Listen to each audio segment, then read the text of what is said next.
کرناٹک کے وزیر اعلیٰ سدرامیا نے ضمنی انتخابات میں مرحوم MLAs کے اہل خانہ کو ٹکٹ دینے کے فیصلے کا دفاع کیا ہے اور کہا کہ یہ ایک عام سیاسی روایت ہے۔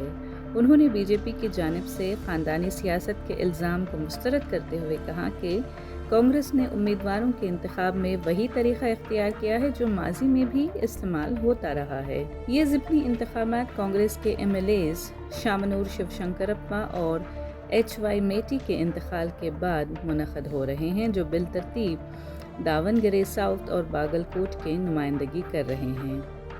کانگریس نے داون گرے میں شیو شنکرپا کے پوتے اور وزیر SS ملکارجن کے بیٹے سامرتھ کو امیدوار بنایا ہے اور باگل کوٹ سے امیش میٹی کو ٹکٹ دیا گیا ہے۔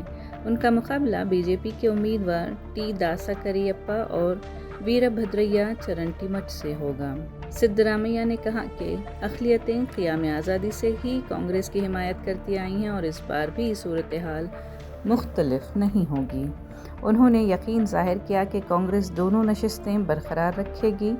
دیگر ریاستوں کے انتخابات پر بات کرتے ہوئے سدرامیا نے کہا کہ اپوزیشن کئی علاقوں میں بہتر کارکردگی دکھائے گی۔